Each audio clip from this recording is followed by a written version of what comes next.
So, my brother and I, we kind of grew up on Pokemon. Around here, a lot of kids did. It worked out perfectly for us too. Every time a new gen came out, one of us would get one version, one of us would get the other. And since our mum liked to spoil us, we both got the third one. This is going to sound at first like a bittersweet story about two siblings who grow up with a couple of games that eventually take them down two different roads. Well, it's a little more than that. The years rolled by, we kept collecting. Game Boys got old, we replaced them. Cartridges finally gave out, we picked up new copies. But we started down two completely different roads before Ruby, Sapphire and Emerald came out. See, around then, my brother got a Game Shark. We had heard all the hacks and cheats you could do with them, even if we were kind of late to the party, and they sounded awfully cool. Our first guinea pig cartridge was my brother's old blue version. We just clicked around with it a little bit. Nothing major, but whatever we did fucked the cartridge up. After just a couple of code entries, it glitched out completely and became unplayable. Naturally, we were upset at first. My brother mourned the loss of his hours of work and I was sympathetic. I told him, "It's okay, we can replace it I guess. Stupid shark was a waste of money." But here our paths finally differed. After seeing the mess it had turned Blue version into, I had become opposed to the idea of hacking or cheating any of my games. What can I say? I feel feelings for the little pixel critters. At least with that Game Shark. But my brother had taken his game's destruction as a personal challenge or something. I don't think he ever played a game after that which wasn't hacked somehow. Yeah, we played a shit ton of Pokemon. Man. But for us, there really wasn't much else to do. We live way out in the country without many other kids, and the farmers didn't want us on their property, so we played Pokemon out on the lawn just about all day every day. It was pretty awesome to us, at least. We lost the Game Shark when our rooms got moved around. A new addition was built onto our house and it disappeared in the mess of shit that got stuffed into the new closet. Ruby, Sapphire and Emerald arrived, and after playing through them once, we were both in agreement that they were definitely lacking in comparison to the last gen. We both tried another honest playthrough, and though we did manage to finish, it left us both yearning for some good old-fashioned nostalgia. Where were our gold, silver and crystal cartridges though? It took us probably a month to dig through the boxes we'd been too lazy to open before, but we finally found one full of a shitload of our old electronics. My old purple Game Boy Color still worked, his red one could no longer hold the batteries in place. Both of our GBAs were fine though, along with our snake lights and link cables. That one with a nifty little connector in the middle that I had always wrapped up oh so carefully to avoid fraying the wires and condemning it to the trash like our last cable. We both grabbed up everything we could. It was so nice to have yellow, which had been my first and most cherished game of any series, not just Pokemon, and red and gold black. We went through the motions of checking our old files, taking in all the old memories. And eventually we figured the Gen 1 stuff was just too nostalgic to get rid of. I restarted Gold, he restarted Silver. Immediately he snatched the Game Shark out of the box and slipped it into the back of his GBA. I just shook my head at him. I remember what I said to him.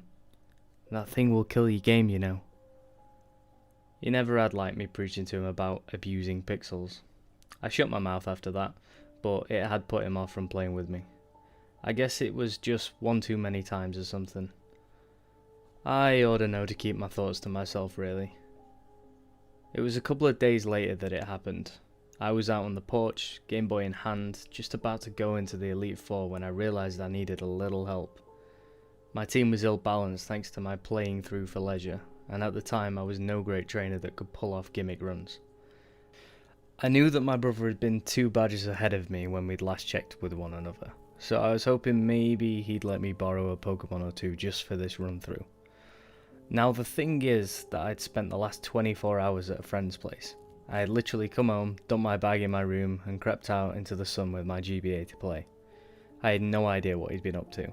For all I knew, he was done with the game and onto a new one, which I figured was all the better for me since he wouldn't need those Pokemon and I could stand a better chance of nicking a few. So I got up and went into the house, and when I was crossing the living room I noticed all of his Pokemon games lying on the floor. Some of the cartridges had been mangled, like they'd been hacked at with something sharp. Even his old blue version, long ago dead and too sentimental to throw away, was lying with the plastic cut ragged, split almost halfway up one side.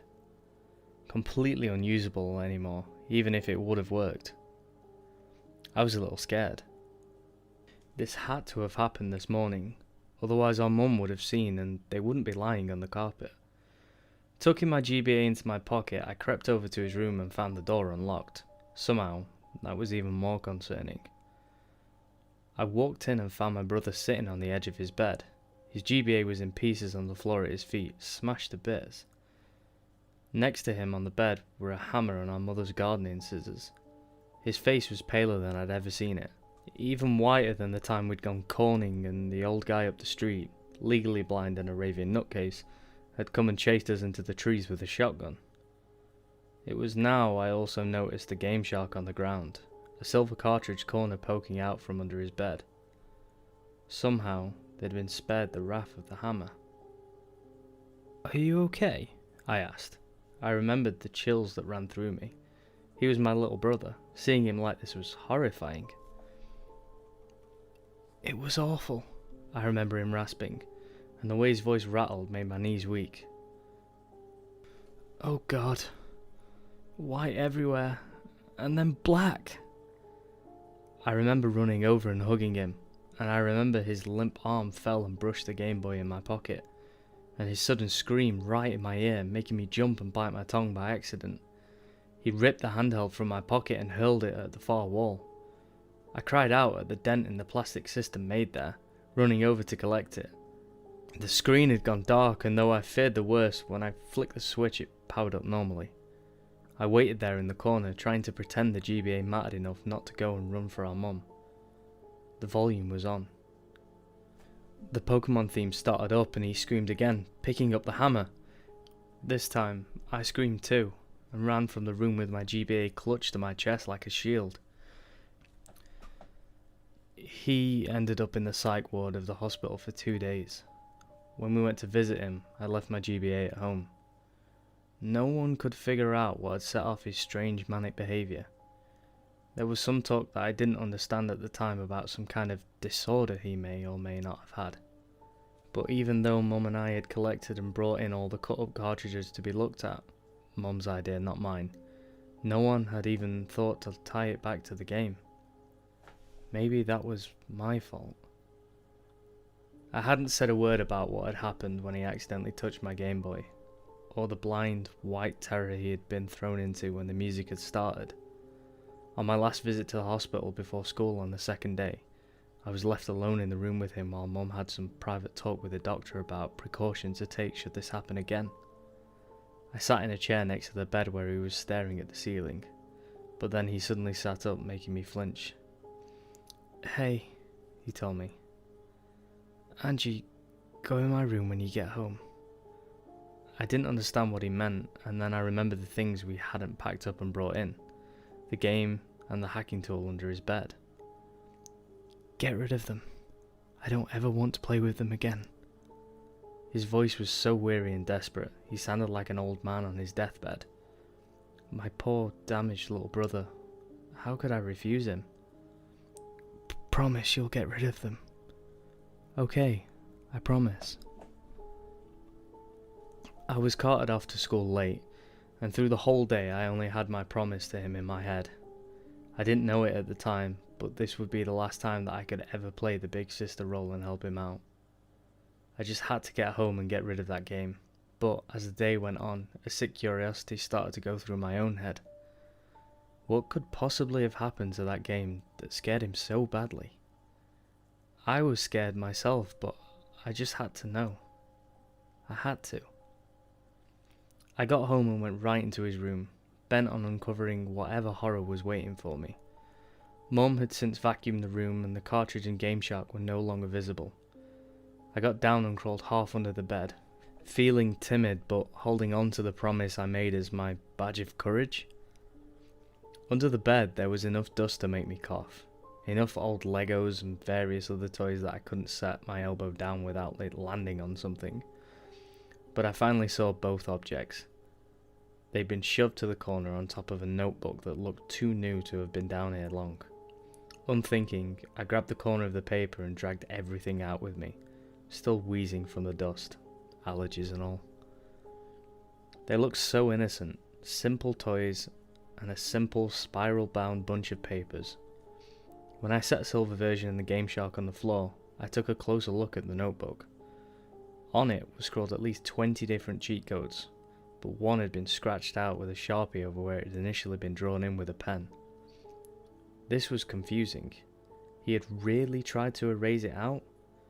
The marker had been pressed to the paper so hard that the ink soaked through most of the pages behind it, almost 2/3 of the way to the cardstock back cover. But pen has a way of sticking around. I picked up the notebook and tilted it backward into the light, and the reflective surface of the Sharpie revealed the indents that had been left where he'd written. The code was an unintelligible mess of letters and numbers, but the words next to it confused me. Easter egg.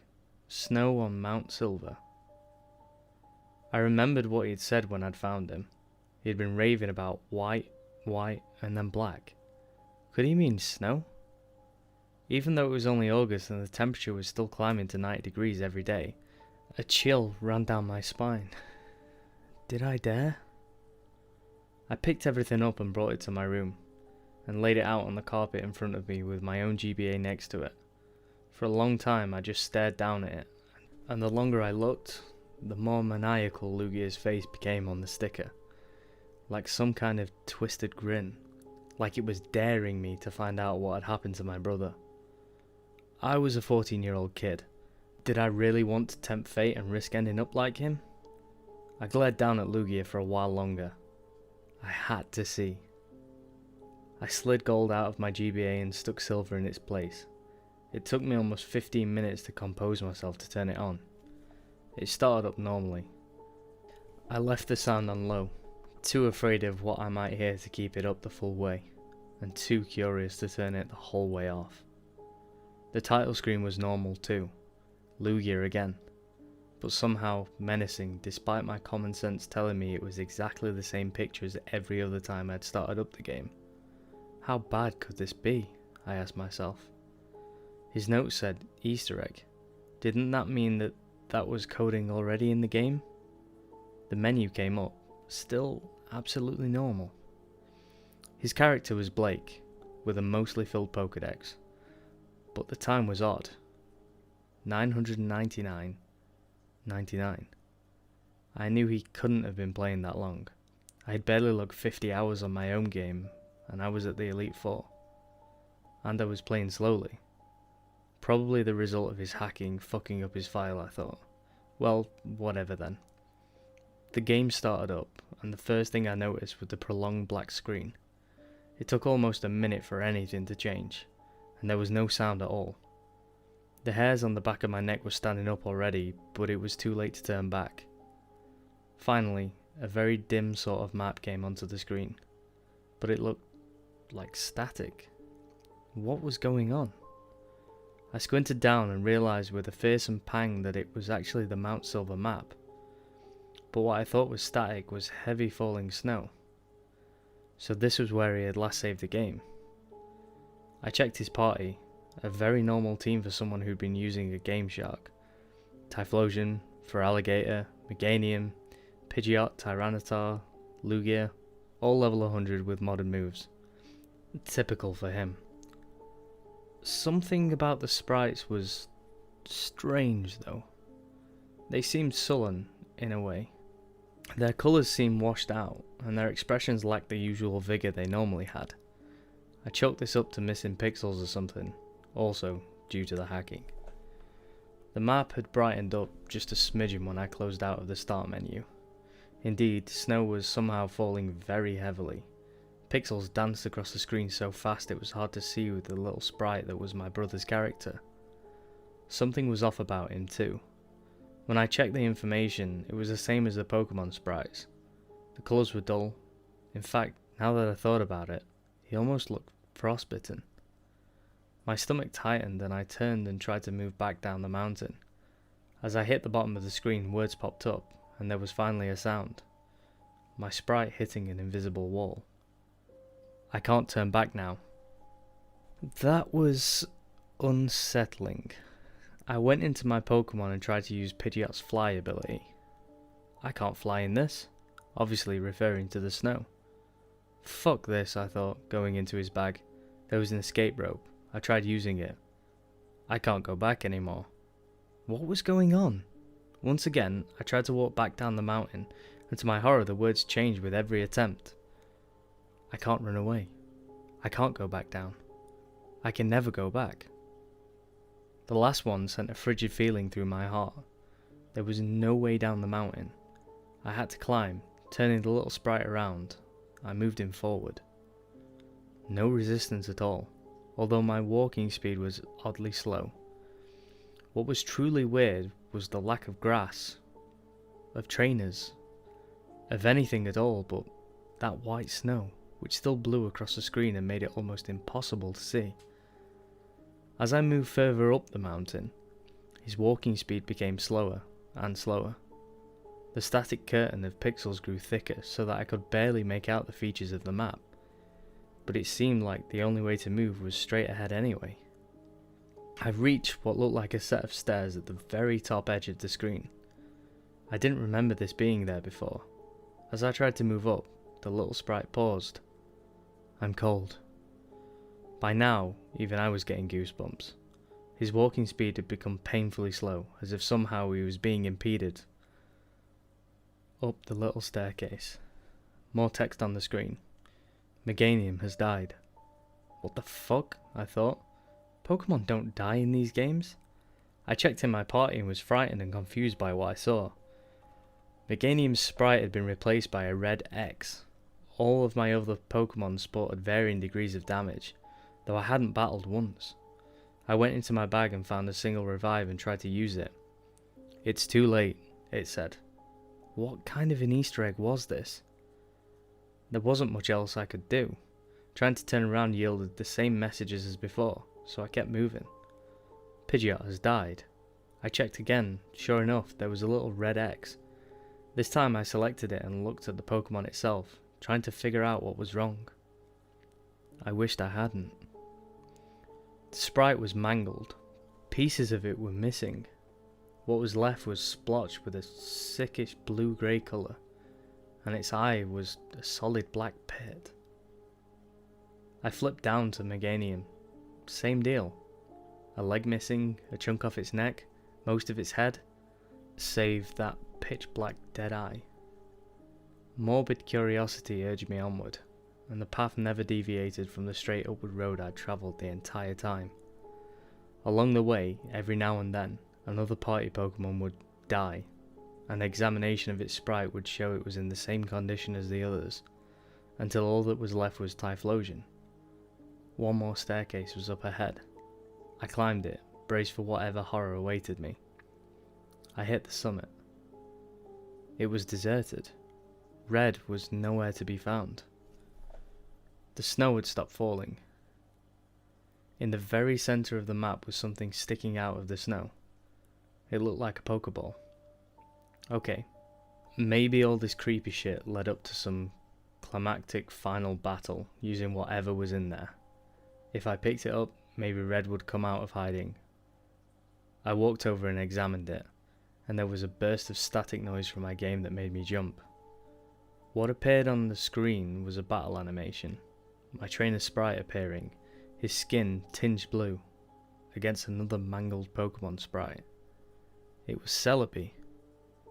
In the centre of that black hole that was its eye, a single red dot burned out like an ember. The thing looked rotted. I didn't even throw out my mostly dead Typhlosion before it had moved. Celebi used Perish Song. A screech came out of my GBA, and I almost dropped it as the screen went white. A part of me was relieved, thinking that my final Pokemon had been KO'd and I would be transported to a Pokemon Center. But I was wrong. My sprite reappeared in what looked like a cave. Was I now inside the mountain? I checked my trainer card and felt sick. The sprite was just as mauled as the Pokemon had been. A leg gone, a single eye remaining, pitch black and so sad looking. Tears welled up at the corner, and every colour on him was replaced by those 6 shades of frosty blue and grey. Every stat on the card was reduced to 0, except the time, which still read 99999. I quickly moved back to the map. His sprite there mimicked the horror it had become on the trainer card. Pieces were missing, everything was discoloured. I started trying to walk, and at first I received a message.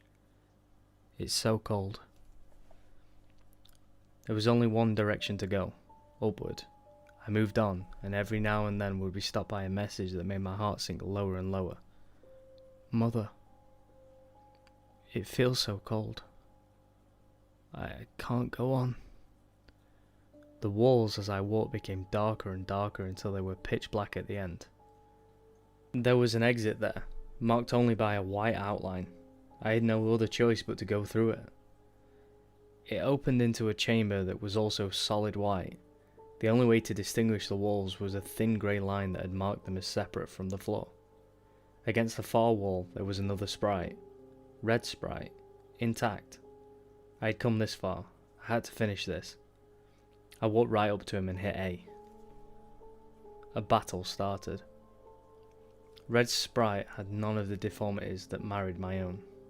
The colours were the same blues and greys, but he was intact. He just looked extremely sad. His first Pokemon came out, Venusaur. It was just like my own had been, but level 0. With a speck of health, I sent out Typhlosion, who had just 6 hit points left. No Pokemon made a sound when they were brought into this battle. Venusaur used Struggle.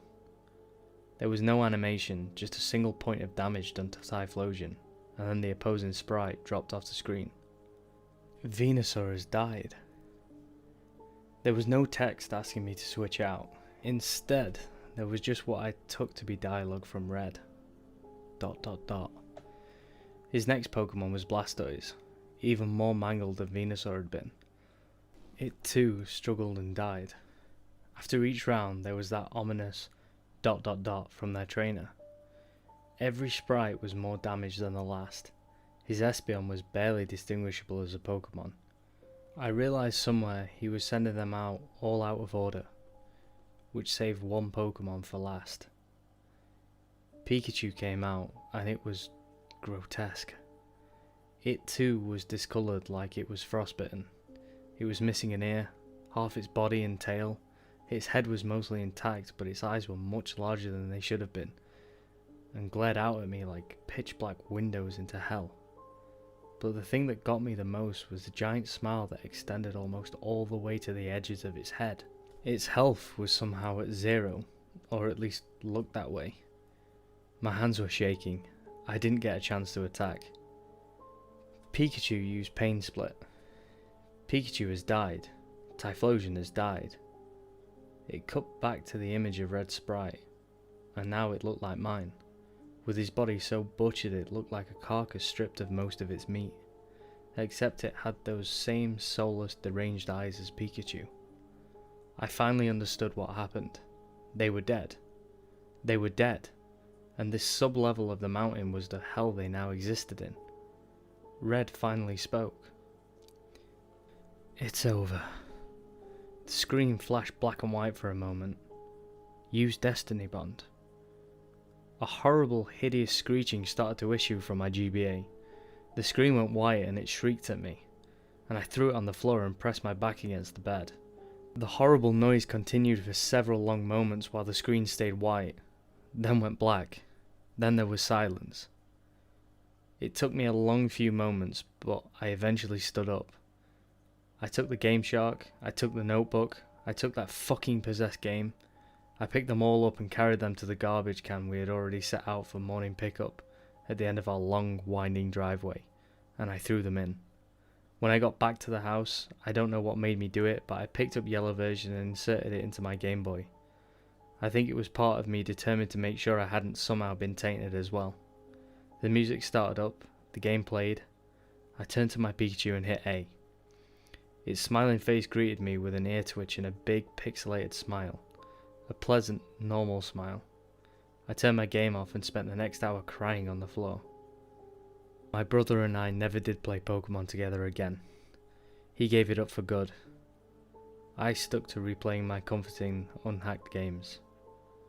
That winter, the snow fell thick. Hey guys, and thank you so much for listening to the latest in my CreepyPasta series. I'm thoroughly enjoying doing these Pokemon ones, so if you've got any suggestions of these, please send them my way. Put them in the comments, comment on our Facebook, inbox me on Facebook, any of that, because I think they're absolutely amazing. Hopefully I've done this one justice. I've been blown away by the support that I've received over the past couple of days, let alone the past couple of weeks. I just want to take a moment to say thank you once again for listening to me. I'm not going to sit here and preach, but I'll give credit where credit's due, and you guys have been amazing. So thank you once again for that. Just a quick update on where I'm thinking of taking the channel. I'm obviously still going to be doing my CreepyPasta series because I'm really enjoying it.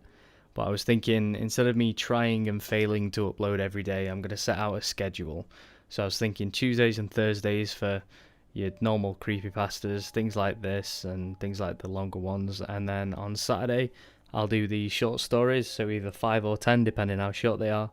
And then once a month, every Sunday, I'll probably do a bonus, where it's either fan submissions, which I've got quite a few that I need to read through and sink my teeth into, or something different.